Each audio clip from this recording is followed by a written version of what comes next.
I'm sitting in the doctor's chair blind.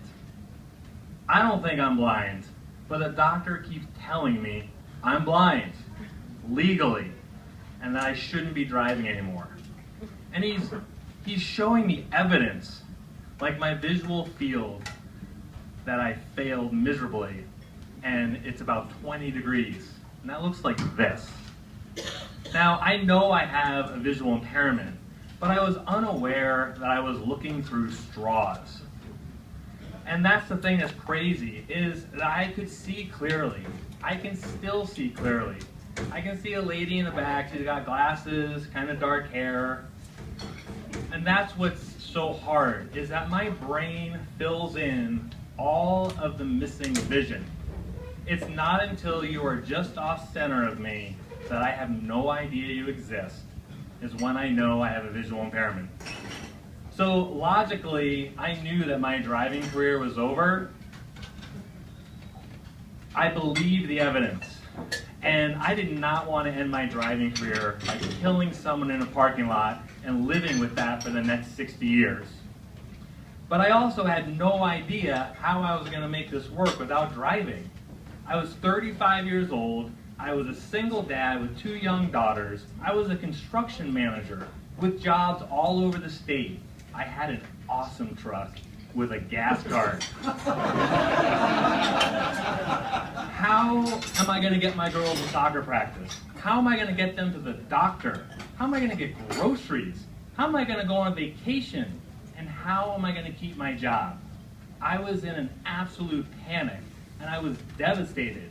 I felt like I was strapped in to a plane at 32,000 feet, and I was hurtling towards the ground with no escape pod.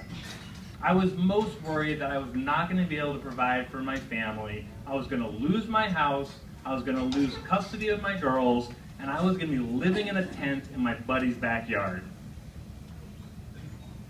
That weekend, after getting that news, I cried the entire time. I cried in the laundry room when I was looking out at Henderson Inlet. I cried when I was pushing my girls on the swing set in the backyard.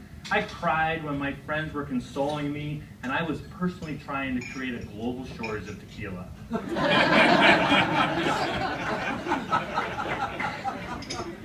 True story. It was uncharted territory for me. I had always had a plan in my life. I knew at an early age I wanted to be an architect. I knew where I wanted to live after college, and I knew when I wanted to have kids. Now I had no answer, no idea how I was going to make this work. But that following Monday morning, I got up. I was scared to death of what my future was going to be, but I was more scared of curling up on the couch and doing nothing. I had fear pushing me forward. I did not want to lose everything I had. So my employer picked me up and took me to work that day, and they assured me that they were going to do what they could do to keep me employed. I took a little stress away. I made other changes. I moved into town. I wanted to be closer to bus lines, schools, and work. I love living in the country and near water.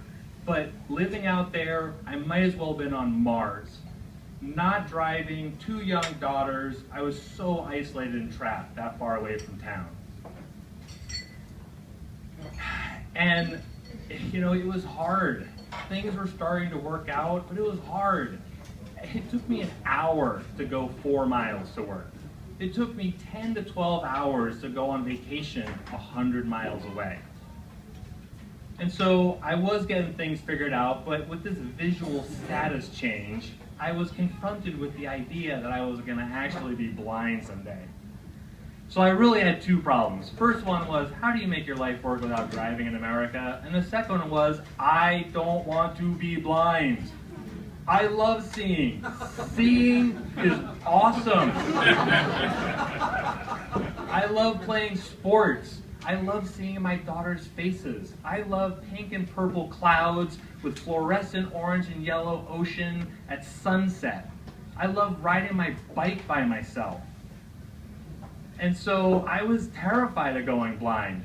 And I think I was also just as terrified of being held hostage by this fear. So I decided to start going towards that fear. I started with interviewing blind people who lost their vision with the same disease that I had, retinitis pigmentosa. It's called RP. I interviewed this woman, Cindy. She had been blind for 15 years and said her life was wonderful, that she didn't even think about being blind anymore. I thought that was absolutely insane and impossible. But she was so convincing. She told me that she traveled a lot, that she still plays sports, even went to art galleries. She was really convincing, and I decided to believe her, and I trudged forward. I started learning Braille. I started learning about adaptive technology, and I also realized that for about a third of my life, I had already been completely blind, because I had never had night vision. And I was actually pretty comfortable in total darkness. The last 10 years have been incredibly hard at times, but they've also been some of the greatest moments of my life. And that's the conundrum. Going blind is awful at times, but it has also provided so much to me. I get this constant opportunity to live now. It's like a built-in sense of urgency. I do it now. I go on vacation now. I do not wait. I ride my bike 400 miles at Cycle Oregon. I go surfing. We go to Europe as a family instead of figuring out why we can't afford it. But I still have breakdowns. I fall apart. I get angry. I get frustrated. I cry. I feel hopeless. But I also have in my face every moment of every day, do it. Enjoy it. Enjoy what you have. And so if you take away all of my vision tomorrow, I am going to miss things. I'm going to miss riding my bike. And I'm going to miss seeing my wife's beautiful smile and watching my kids play sports. But I know that I will adapt. I know that I will find other joys. When I got this diagnosis, I envisioned a life of panic and helplessness. But you know what? My life is not worse because I'm going blind. It is different.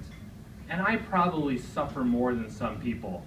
But I think I have a rich, wonderful life, full of adventure, full of unbinding love for others and from others. And I have a deep appreciation for everything that I have right now. 10 years ago, I could not see any of that. And that's why I tell people that going blind is one of the greatest gifts that I have ever received. And it's why I call it the gift of tragedy. Thank you.